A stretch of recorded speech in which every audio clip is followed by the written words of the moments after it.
নমস্কার। আজকে আমাদের আলোচ্য বিষয়বস্তু হলো যে আমরা কেন ২৪ ঘন্টা খুশি থাকতে পারি না? মানে 24x7 মানে আমাদের তো বিভিন্ন সময় একসময় আমরা খুশি থাকি, আবার একেক সময় আমরা আবার দিনের মধ্যে অখুশি থাকি। তো এরকমটা কেন হয় সেই কারণগুলো আজকে আমরা একটুখানি তুলে ধরার চেষ্টা করব। দেখুন, যে ১ম পয়েন্টটা আমি বলি সেটা হচ্ছে আমরা আসলে খুশি আর দুঃখের সঠিক ডেফিনিশনটা আসলে জানি না। মানে খুশি কেন হচ্ছি? খুশি আমরা এজন্যই হচ্ছি যে, যে জিনিসটা আমার ভালো লাগে আমার ভালো লাগে সেই জিনিসটা আমি পেয়ে যাচ্ছি বা পেয়ে গেছি, তাহলে আমি খুশি। আর যে জিনিসটা আমার মন মতো হচ্ছে না বা আমি পাচ্ছি না, সেই জন্য আমি দুঃখী। এই তো ব্যাপার। মানে খুশি আর দুঃখের ভেদ হচ্ছে এইটুকু, যদি আমার মন মতো হয় তাহলে আমি খুশি, আর যদি আমার মন মতো না হয় তাহলে আমি দুঃখী। আসলে জানেন তো, আসলে এই জীবনে আপনার বা আমার মন মতো যে সবসময় 100% হবে, সেটা কিন্তু একদমই হওয়ার বিষয় নয়। কারণ আমাদের প্ল্যান আর ওপরের ওয়ালার যে প্ল্যান, যে প্রকৃতির যে প্ল্যান, দুটো কিন্তু সম্পূর্ণ আলাদা। আমরা ভাবছি কি এই জিনিসটা পেয়ে গেলে আমি খুশি হব, কিন্তু প্রকৃতি অন্য প্ল্যান করে রেখেছে। প্রকৃতি জানে যে তোমার জন্য কোনটা বেটার হবে, সেটা প্রকৃতি জানে। কিন্তু আমাদের জন্য কোনটা বেটার হবে সেটা আমরা যখন ঠিক করি এবং পরে যখন খুশি হই বা ব্যথা পাই, ব্যথা পেলে তো ঈশ্বরকে দোষ দিই। কিন্তু আসলে না, ব্যাপারটা হলো কি, আমরা আসলে জানি না যে কোন জিনিসটা অ্যাকচুয়ালি আমাদের পক্ষে ভালো। খুশি হওয়া আলাদা জিনিস, আর কোন জিনিসটা আমার জন্য ভালো বা দরকার সেটা কিন্তু আমরা বুঝে উঠতে পারি না। একটা উদাহরণ দিলেই হয়তো বুঝে যাব আমরা। ধরো, প্রকৃতি তোমায় বারবার করে বাধা দিতে চাইছে কারোর সাথে, তোমার একজন প্রেমিক আছে তার সাথে বিয়ে দিতে বা বিয়ে হওয়াতে, সে বারবার বাধ সৃষ্টি করছে। তুমি বারবার খুব দুঃখী হয়ে যাচ্ছ। কিন্তু দেখা যাবে তোমার সাথে যদি, তার সাথে যদি বিয়ে হতো, বা বিয়ে যদি হয় তোমার প্রেমিকের সাথে, তুমি যদি থাকতে শুরু করো, দেখা যাবে হয়তো তার সাথে তোমার ডাইভোর্স হবে, বিয়ের পরে অনেক রকমের ঝামেলা ঝগড়াঝাটি হয়তো তৈরি হবে। বিয়ের আগে পর্যন্ত হয়তো সবকিছু ঠিকই ছিল বা ঠিকই থাকবে, সবকিছু ভালোই লাগে, প্রথম প্রথম সবই ভালো লাগে। তো তারপরে যখন বিয়ে হয়ে যাবে, তখনই হয়তো আসল খেলাটা শুরু হবে। তো তোমার হয়তো এই জীবনে অন্য কিছু করবার কথা, বা তোমার ভালোর জন্য হয়তো প্রকৃতি প্ল্যান করেছে যে এর যাতে বিয়ে না হয়, কিন্তু তুমি তো বিয়ে করবেই নাছোড়বান্দা। আর বিয়ে যেহেতু হচ্ছে না, সেই জন্য তোমার মন খারাপ হয়ে যাচ্ছে, কারণ তোমার মন মতো কাজ হচ্ছে না। তো এই একটা কারণে আমরা খুশি থাকতে পারছি না, যে আমরা শুধুমাত্র খুশি আর দুঃখ একটা শাটেল কোকের মতন এদিক একবার ওদিক যাচ্ছি। কিন্তু প্রকৃতি আমাদের জন্য কি প্ল্যান করে রেখেছে সেটা আমরা জানি না, আর বা বোঝারও চেষ্টা করি না। সেই জন্য আমরা 24x7 কিন্তু খুশি থাকতে পারি না। এটা প্রথম পয়েন্ট। নেক্সট যে পয়েন্টটা বলবো, যে আসলে সুখ দুঃখ বলে কিছু নেই। আসলে এটা একটা রিয়েলাইজেশনের দরকার আছে, যে যে জিনিসটা ধরো, যে ভালো জিনিসটা ধরো তোমার সাথে আজকে হচ্ছে, ওটা আসলে হওয়ারই ছিল, তাই জন্যই ওটা হচ্ছে। এতে খুশিতে এক্সাইটেড হয়ে যাওয়ার মতন এমন কোনো বড় ব্যাপার নয়। তোমার জীবনে হয়তো সরকারি চাকরি একটা আছে, তোমার জীবনে সরকারি চাকরি হওয়ার আছে, তোমার জীবনে মান সম্মান প্রতিষ্ঠা পাওয়ার যোগ আছে, তুমি তার ডিজার্ভিং ক্যান্ডিডেট, তাই জন্য তোমাকে দেওয়া হয়েছে। এবার সেই সাকসেস দেখে তোমার মাথা ঘুরে গেছে, সেই সাকসেসটা দেখে তোমার মাথা ঘুরে গেছে, খুশিতে তুমি পাগল হয়ে গেছো। আবার অপর দিকে হয়তো তোমার বিয়ে হচ্ছে না একই লোকের, তাতে তুমি একদম দুঃখে কান্নায় ভেঙে পড়েছো। এটা একটা উদাহরণ দিলাম, বিয়ে তো সবার কোনো ডেস্টিনি নয়, বা চাকরি পাওয়ার তো সবার কোনো ডেস্টিনি নয়। এটা ফর অ্যান এক্সাম্পল, একটা উদাহরণ দিতে হয় তাই জন্য বলা। এরকম অনেক কারণ আছে যার জন্য তুমি আজকে দুঃখী। তোমার হাজবেন্ড হয়তো তোমায় ছেড়ে দিয়েছে, তোমার পরিবারের লোক হয়তো সবসময় তোমায় টোন টিটকারি মারছে বা খারাপ কথা বলছে। এটা এই জন্যই হচ্ছে কারণ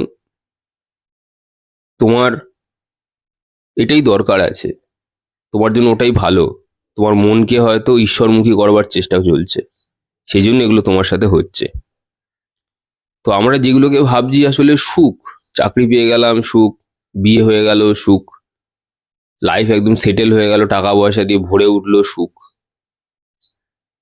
বেশি আরাম আবার পরে হারামের কারণ হয়। তাই জন্য প্রকৃতি এই সমস্ত কষ্ট দুঃখ দেয়। কিন্তু যেগুলোকে আমরা আসলে কষ্ট দুঃখ বলছি বা যেগুলোকে খুশি বলছি, এগুলো আসলে হওয়ারই ছিল। যে সুখ, যেগুলো দুঃখ তুমি পাচ্ছ আজকে, এগুলো আসলে হওয়ারই ছিল। তো আসলে সুখ আর দুঃখ দেখে খুশি হচ্ছি, কান্নাকাটি করছি আমরা, এগুলো হচ্ছে কি আমাদের সাইকোলজিক্যাল এক্সপ্রেশন। এগুলো আসলে কোনো বাস্তবে আসলে কোনো সুখ দুঃখের আলাদা কোনো ডেফিনেশন নেই, বা সুখ দুঃখ আলাদা করে কিছু হয় না। এগুলো আমাদের ফিলিং, আমরা সুখী হচ্ছি, ভালো লাগছে, তারপরক্ষণ আমাদের ভালো লাগছে না কিছুক্ষণ পরেই। 1 ঘন্টা আগে আমাদের ভালো লাগছিল, আবার 1 ঘন্টা পরে আমাদের আবার খারাপ লাগা আরম্ভ হয়েছে।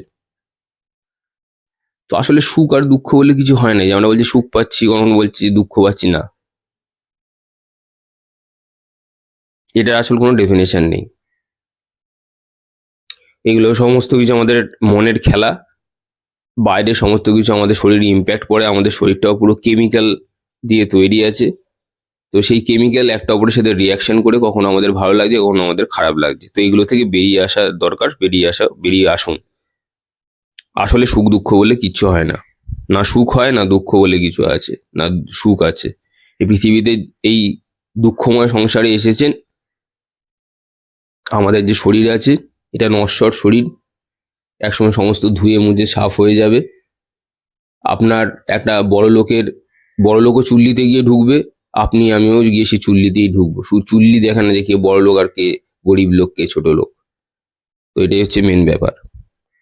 নেক্সট যে কথাটা আছে, এই যে সুখের জন্য পেছনে ছুটে আমরা, মানে সিকিউরিটির জন্য, আমরা তো বেশিরভাগ সময় তো ইনসিকিউরিটিতে ভুগি। ইনসিকিউরিটি হচ্ছে আমাদের নিত্যদিনের চলার সাথী।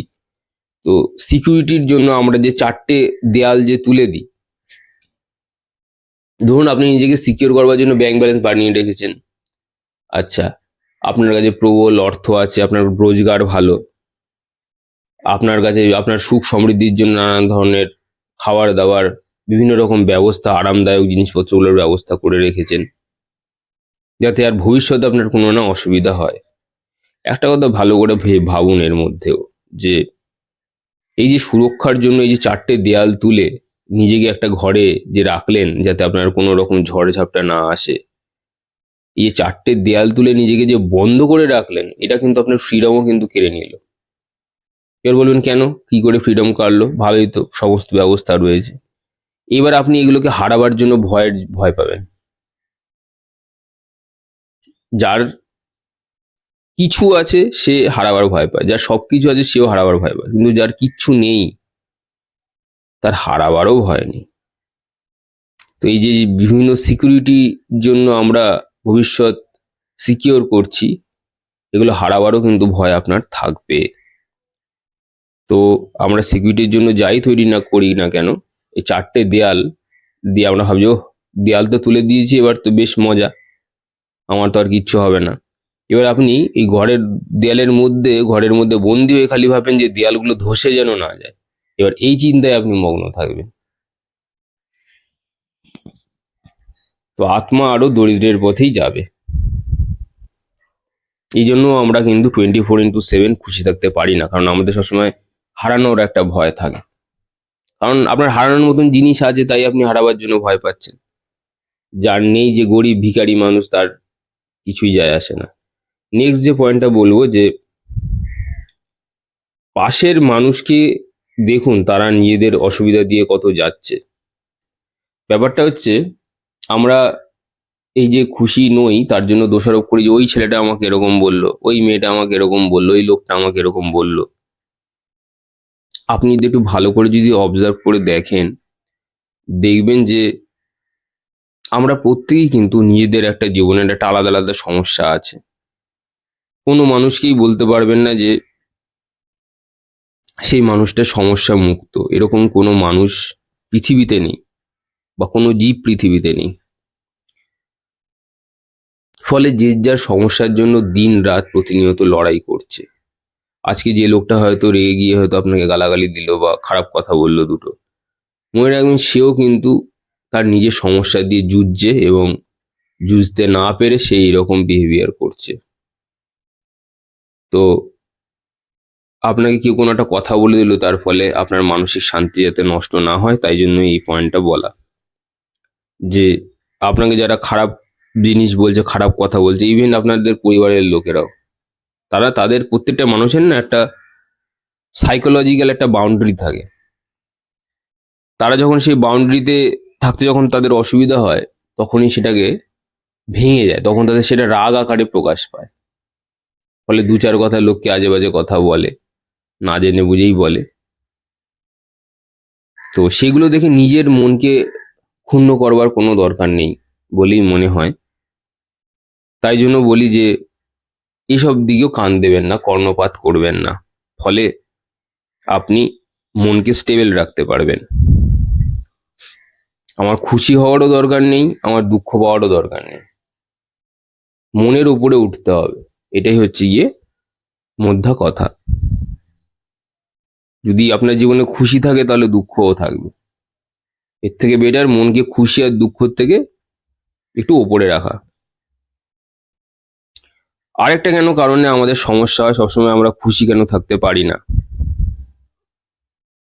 আসলে আমাদের রিয়েলাইজেশন হয়নি যে জগতে যা আছে অ্যাভেলেবেল আপনার কাছে এই মুহূর্তে দাঁড়িয়ে, একটু তাকিয়ে দেখুন, কোনো কিছু কিন্তু আপনার নয়। আপনার শরীরটাই যখন লোকের দেওয়া, অন্য লোকের দেওয়া, আপনার নাম লোকের দেওয়া,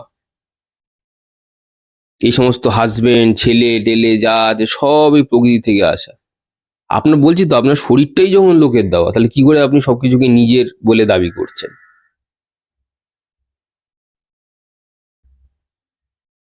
ফলে এই যে পজিটিভনেস, এই যে অধিকার বোধ এই যে তৈরি হচ্ছে, আমার আমার আমার, এটা আমার, সেটা আমার, এটা আমার, হাত দিবি না, ওটা হাত দিবি না, সেটা হাত দিবি না। ফলে আমাদের রিয়েলাইজেশনটা আসছে না। যেদিনকে আসবে যে মনে হবে যে এই জগৎ সংসারে কিছুই তো আমার নয়, খালি হাতে এসেছিলাম, খালি হাতেই যাব, শুধুমাত্র নিয়ে যাব কর্মটুকু আর সংস্কারটা, তাহলে সেদিন কিন্তু আপনার আর কোনো ভয় থাকবে না। সেদিনকে একটা অদ্ভুত রকমের রিয়েলাইজেশন হবে। তখন আপনার মনে হবে যে কি হবে যখন কোনো কিছু আমার নয়। আসলে সাইকোলজিক্যালি ভাবুন, আমি বলছি না যে আপনার যা সম্পত্তি আছে গিয়ে আপনি পাড়ার লোককে বা নদীর জলে গিয়ে ভাসিয়ে দিয়ে আসুন, এ কথা বলছি না। ঘরে থাকতে থাকতে আপনি যখন বুঝতে পারছেন যে কোনো কিছুই যখন আমার না, এটা আপনার সেলফ রিয়েলাইজেশন। অনেকে একটা কথা ডবল মিনিং বার করে, যে আমি মোটেও বলছি না আপনার, আপনি যা খুশি করুন, খারাপ জিনিস করুন, ভালো জিনিস করুন। আমি বলছি কোনো জিনিসই করতে হবে না, আপনি চুপ করে বসুন, বসে অবজার্ভ করুন। নিজের এটা হচ্ছে, এগুলো হচ্ছে নিজের মনের উপর কাজ, এগুলো কাউকে লোককে বলার বিষয় নয় আসলে।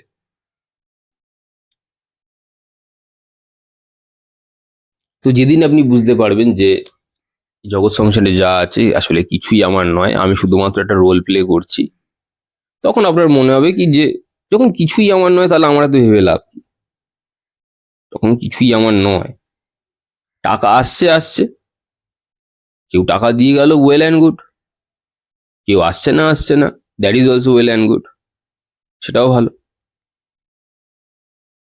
যখন যেরকম হচ্ছে হচ্ছে, না হচ্ছে না হচ্ছে, এই অবস্থায় যদি আপনি পৌঁছতে পারেন, তখন আপনার রিয়েলাইজেশন হবে যে কিছুই যখন আমার না, তাহলে দুঃখ কষ্ট করে আমার কোনো দরকার নেই। নেক্সট হচ্ছে যে পয়েন্টটা বলবো, যে আমরা আসলে নিজেকেই নিজে বিশ্বাস করি না, তাহলে ইউনিভার্সকে কিভাবে বিশ্বাস করব? আপনি ভুলে দেখুন না যে আপনি যে কাজটা করতে সমর্থ আছেন, আমরা নিজেরাই নিজেদেরকে বিশ্বাস করে উঠতে পারি না। তো আমরা ঈশ্বরের প্রতি বা ইউনিভার্সের প্রতি কি করে সমস্ত কিছু ছেড়ে দিয়ে সারেন্ডার করতে পারবো? আমরা নিজেকেই দেখবার জন্য সময় দিই না, বিশ্বাস করি না। অনেকে বলে যে আমি তো নিজের নিঃশ্বাসকেও বিশ্বাস করি না, অনেকে বলে এটা কথাটা। আপনি নিজের নিঃশ্বাসকেই বিশ্বাস করেন না যখন, আর ঈশ্বরকে কি বিশ্বাস করবেন? ইউনিভার্সকে কি বিশ্বাস করবেন? আপনার মধ্যে আরো দিনের পর দিন আরো নেগেটিভ এনার্জি আরো বাসা বাঁধবে। আপনি দেখবেন আপনার জীবনে বেশি প্রবলেম হবে। আপনি দেখবেন যে আপনার চারপাশের লোকই আপনাকে সবসময় ক্ষতিগ্রস্ত করবার চেষ্টা করছে। এটা হবে কারণ এটা নেগেটিভ এনার্জি কি আকর্ষণ করে। তো নিজের প্রতি বিশ্বাস করা শিখুন, খুশি থাকুন। আর নেক্সট যে আমি পয়েন্টটা যেটা বলবো, যে জীবনে কোনো কিছুই কিন্তু চিরন্তন নয়। তাহলে এত ভেবে কি হবে? জীবনে কোনো কিছু যা চারপাশে আছে এগুলো কি, ধরুন একটা আপনি ফোন ইউজ করছেন, এটা কি একদম সারা জীবনের নামে চলবে? অনন্তকাল ধরে চলবে তো না। এটা একটা সাধারণ একটা এক্সাম্পল দিলাম, উদাহরণ দিলাম। এরকম সবকিছু, আপনার বাড়ি ঘর, আপনার শরীর, আজকে যে এত হম্বু লোকে দেখাচ্ছে, কিসের জোরে? শরীরের জোরেই করছে, ক্ষমতার জোরে করছে। এগুলো কি পার্মানেন্ট? এই পৃথিবীতে কিচ্ছু পার্মানেন্ট নয়। আমরা আবার পার্মানেন্ট চাকরি খুঁজি, ভেবে দেখুন, পার্মানেন্ট কাজ খুঁজি। জীবনে যখন কোনো কিছু পার্মানেন্টই নয়, তাহলে এই এক্সপেকটেশনটা রাখাটাও ভুল যে আমি পার্মানেন্ট যা করবো সবকিছু পার্মানেন্ট। সবকিছু মানুষ দেখবেন আমি পার্মানেন্ট কাজ খুঁজি, পার্মানেন্ট জীবনধারা খোঁজে। পার্মানেন্ট বলে কিচ্ছু নয়। প্রকৃতি সবসময় চেঞ্জ হচ্ছে। আজকে যে গাছে ফুল ফুটছে, পরের দিন উঠে দেবেন সেই গাছে ফুল নেই। আবার যে গাছে আজকে ফুল নেই সেই গাছে আপনি দেখতে পাবেন কালকে ফুল ফুটছে। তো এই সংসারে সবকিছুই, মানে কি বলবো, কিছুই কনস্ট্যান্ট নয়, অনিত্য। নেক্সট যে আমরা পয়েন্টটা যেটা বলবো, যে আমরা মানুষ হয়ে জন্মেছি কিন্তু জীবনে বড় কোনো উদ্দেশ্য নেই। জীবনে আমাদের যে বড় উদ্দেশ্যগুলো আছে সেগুলো হচ্ছে গিয়ে খুব করে পয়সা রোজগার করা, মোটা মোটা গদ্দি গদ্দি টাকা, আর হচ্ছে নিজের লাইফ সিকিওর করা, আর হচ্ছে ভালো ভালো পার্টনার রাখা। মানে ব্যাপারটা হচ্ছে গিয়ে, পার্টনার বলতে আপনার যে সঙ্গে থাকবে তাকে নিয়ে ভালো করে মজ মস্তি করা। এগুলোই হচ্ছে মানুষের জীবনের বড় উদ্দেশ্য। কি রে, বড় হয়ে কি করবি? চাকরি করব। কি চাকরি? সরকারি চাকরি। ব্যাস, ওখানেই শেষ, অত অব্দি। কি রে, বড় হয়ে কি করবি? প্রচুর ধন সম্পত্তি রোজগার করব। এই যদি কারো উদ্দেশ্য হয়, এটা এটা যদি কেউ বলে থাকে বড় উদ্দেশ্য, তাহলে আপনার এই বড় উদ্দেশ্য একদিন শ্মশান ঘাটে উঠবে, আর আপনি তো উঠবেনই। আপনার উদ্দেশ্য শ্মশান ঘাটে যাবে একসময়, পুড়ে ছাই হবে। আর এগুলো তো নিয়ে যেতে পারবেন না অ্যাকচুয়ালি। যে সমস্ত উদ্দেশ্যগুলো আপনার বড় বলে মনে হচ্ছে, সরকারি চাকরি, ষাটের পর তো ব্যাস শেষ আপনি। তারপরে পেনশন ভুক্ত হয়ে একদম বাড়ির কাজের লোকের মতনই থাকবেন। বিয়ে নিশ্চয়ই করবেন, সরকারি চাকরি করছেন মানে বিয়ে নিশ্চয়ই হবে। তারপরে শুরু হবে ঘরের মধ্যে, যখন ষাটের পরে যখন রিটায়ার হয়ে যাবেন তখন ছেলের বউকে জ্বালিয়ে খাবেন, বা মেয়ে যদি থাকে তাদের সংসারে গিয়ে ইন্টারফেয়ার করবেন। এই তো জীবন দেখি চারপাশে, এর থেকে বেশি আর কি আছে? আর যদি প্রচুর আরামে জীবন কাটিয়েছেন, তো শেষ শেষ বয়সে এসে সেই বিছানাতেই থাকবেন। আমিও বিছানাতে থাকবো, কিন্তু খুশিতে থাকবো। আমিও বিছানাতেই থাকবো শেষ বয়সে এসে। বিছানায় থাকবো না, তার কোথায় থাকবো? কিন্তু কথাটা হচ্ছে মনের মধ্যে সুখ শান্তি থাকবে, মনের মধ্যে এক শান্তি বিরাজমান থাকবে। কিন্তু আপনার মনের মধ্যে তখন ইরিটেশন, দাঁত কিরমির কিরমির করবেন, এটা হয়নি, ওটা হয়নি, সেটা হয়নি, ও খারাপ, ও বদমাশ, এই সমস্ত করবেন। আর আমি হয়তো শুয়ে থাকবো, শুয়ে শুয়ে যোগনিদ্রায় থাকবো বা মেডিটেশনে থাকবো। বেশ ভালো সুখত একটা সময় যাবে আমার সাথে। প্রাণ বেরোনোর আগে বিভিন্ন রকম ক্রিয়াকলাপ চলবে শুয়ে শুয়েই, কোনো অসুবিধা হবে না, বেশ ভালোই যাবে আমার। আচ্ছা, নেক্সট এবার আপনাদেরকে বলি যে নিজেদের যে ইচ্ছেগুলোকে আমরা ভালো করে অবজার্ভ করি না। এই যে আমরা যে সমস্ত যে জিনিসগুলোকে বলি অবজারভেশন, আমার ইচ্ছেটা কি, কাউকে জিজ্ঞাসা করলে বলবে চাকরি করব। আমার তখন ইচ্ছা যে চাকরি করে, চাকরি কর। আমার যদি ইচ্ছেটা মানে আমার না ইচ্ছের প্রতি কিন্তু মানে ডিজায়ারের প্রতি আগেনস্টে আমি নই। আমি হচ্ছে কি ছোট ইচ্ছের আগেনস্টে আমি। কিছু চাইলে বড় কিছু ইচ্ছে করো।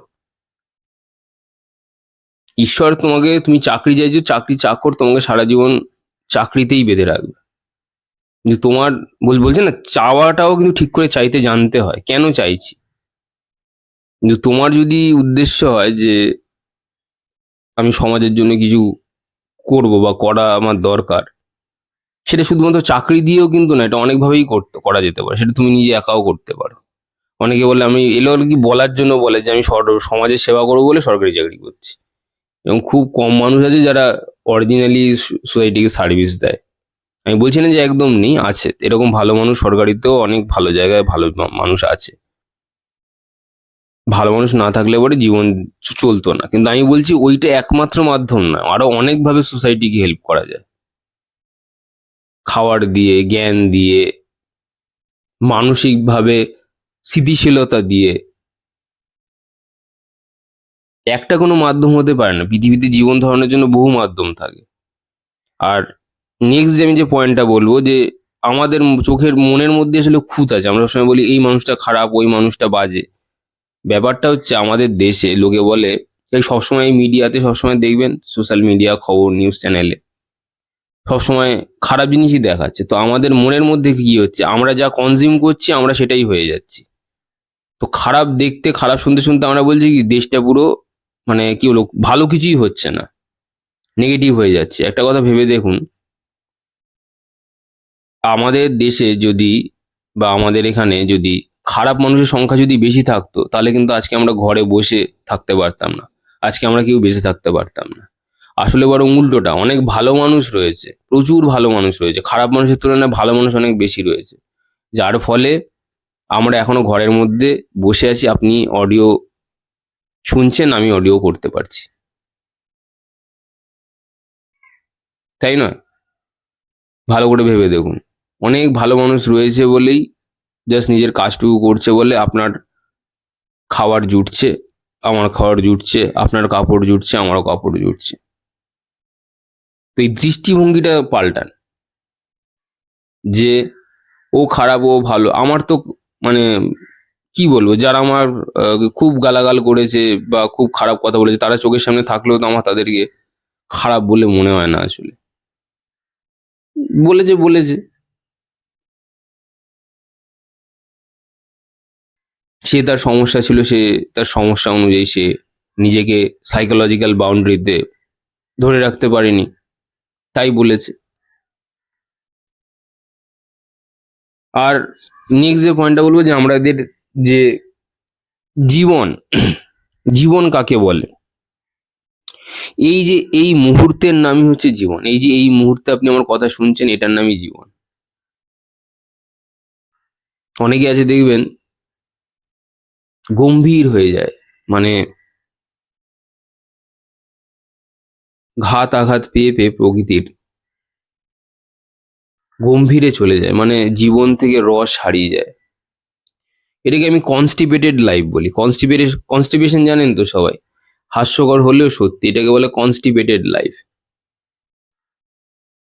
ব্যাপারটা হলো, জীবনে কিন্তু কোনো প্রবলেম যাবে না, এটা হচ্ছে প্রথম চিন্তা ভাবনা। আমি যদি আপনাকে বলি যে আপনি খুব ভালো মানুষ হয়ে গেলেন, কালকে আপনার লাইফ থেকে সমস্ত প্রবলেম চলে যাবে, এই ধারণাটা মাথা থেকে বাইরে বার করুন। এটা আমার হয়তো বলতে খারাপ লাগলো, এটাই সত্যি। জীবনে কোনোদিনও আপনি যতদিন বাঁচবেন, খারাপ জিনিস, ভালো জিনিস যাই থাকুক না কেন, এটা সারা জীবন থাকবে, সারা জীবনই থাকবে। আপনি ভাববেন কালকে জীবনটা পাল্টে যাবে, না, হবে না কিচ্ছু। খারাপ জিনিস কি শুধুমাত্র এখন আছে, আগে ছিল না? কৃষ্ণের সময় ছিল না? কৃষ্ণের সময়টা দেখুন তো, কখন তো খারাপ আরো বেশি ছিল। কিরকম ভাবে অত্যাচার করা হয়েছে মেয়েদের প্রতি, অধর্ম একদম মাথার উপরে গেছিল, কিছু হলেই যুদ্ধ, কিছু হলেই রক্তারক্তি চারিদিকে।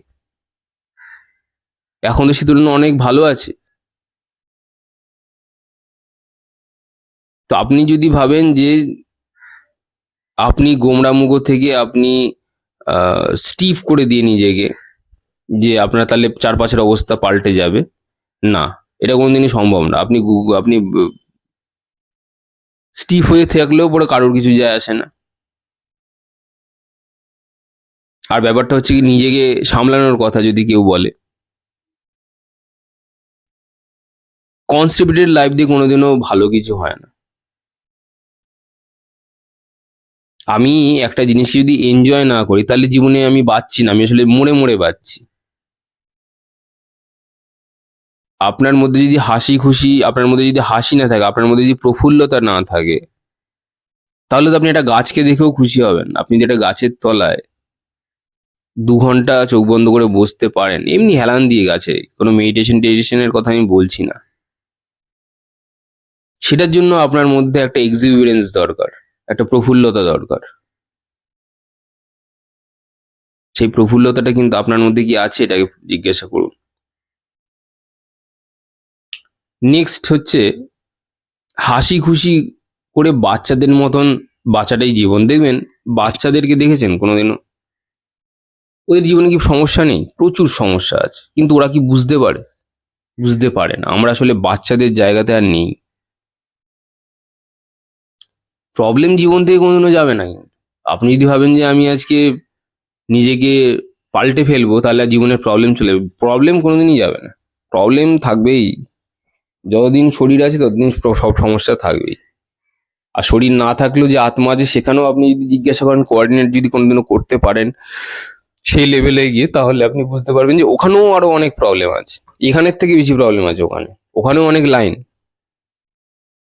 ওখানেও ভালো আত্মাদের অনেক লাইন আছে, ওখানেও খারাপ আত্মাদের অনেক লাইন আছে। তো যতদিন আছি, হেসে খেলে কাটিয়ে দিতে পারলেই হলো। নেই নেই, আছে আছে, বিশুদ্ধি চক্রতে থাকুন, তবে তো না কৃষ্ণা কনসিয়াসনেস। এই যে লোকে কৃষ্ণা কনসিয়াসনেস এর কথা বলে, কৃষ্ণা কনসিয়াসনেস কখন হবে? কৃষ্ণ কি করতো? কৃষ্ণের জীবন ধারণটা একটু দেখুন ভালো করে। ও যখন যুদ্ধ হচ্ছে, যখন কাউকে মারছে, তখনও কিন্তু মুখে একগাল হাসি নিয়ে কিন্তু মারছে। আবার যখন কৃষ্ণ চুপ করে বসে ধ্যান করছে, ওর মতন শ্রেষ্ঠ যোগী কেউ নেই। ও যখন যুদ্ধে নামছে, কৃষ্ণের মতো বড় যোদ্ধা কেউ নেই। কৃষ্ণ যখন সংসার ধর্মে গেছে, তখন কৃষ্ণের মতো বড় সংসারী কেউ নেই। তো ভেবে দেখুন, প্রত্যেকটা লাইফে কৃষ্ণর মুখে কিন্তু একটা জিনিস ছিল, একটা হাসি। সে জানতো আমি সমস্ত রোল প্লে করছি, অভিনয় করছি এখানে। এই ভেবে সারা সবকিছু করেছে, উনি সবকিছু করেছেন। তাই ওনাকে বলা হয় উনি 16 কলা নিয়ে এসেছেন। আর কৃষ্ণ তো বড্ডই আর কি মারত, যথেষ্ট রসবোধ ছিল ওনার মধ্যে। মানে বিভিন্ন কঠিন পরিস্থিতিতে দাঁড়িয়েও সেখানেও ইয়ার্কি ঠাট্টা করতে উনি একদম পিছু পা হতেন না। বিশাল ব্যাপার, মানে এরকম মানুষ, মানে খুব, মানে অবতার, সত্যিই অবতার। এরকম মানুষ হয়তো আর আসবে না কোনোদিনও। এবার হচ্ছে গিয়ে যে পরের যে পয়েন্টটা বলবো, শান্তি পাওয়ার জন্য যে শান্ত থাকতে হয়, এই জিনিসটা কিন্তু আমরা করি না, যেটা ভগবান কৃষ্ণ করতেন। উনি নিরিবিলিতে সময় কাটাতেন। উনি যখন ধ্যানও করতেন, তার মুখে কিন্তু একটা সামান্য একটা হাসির একটা ছোঁয়া কিন্তু থাকতো। মানে মন যে প্রফুল্ল আছে ওনার, এটা কিন্তু সবসময় বোঝা যেত। এই জন্য উনি যুদ্ধ করেও, বিগ্রহ করেও, এত অভিশাপ পেয়েও, মহাভারতের থেকে এত অভিশাপ পেয়েও, সমস্ত কিছুর মেন কারণ দোষের ভাগিদারও সে নিয়ে নিল, এত কিছুর পরেও হাসছে। তাহলে সেই ব্যক্তি কে? সেই ব্যক্তি তো স্বয়ং ভগবান। হওয়ার চেষ্টা করুন এরকম। যদি হন, তাহলে অ্যাটলিস্ট জীবনটা বেঁচে যাবে। যাই হোক, আজ আসি।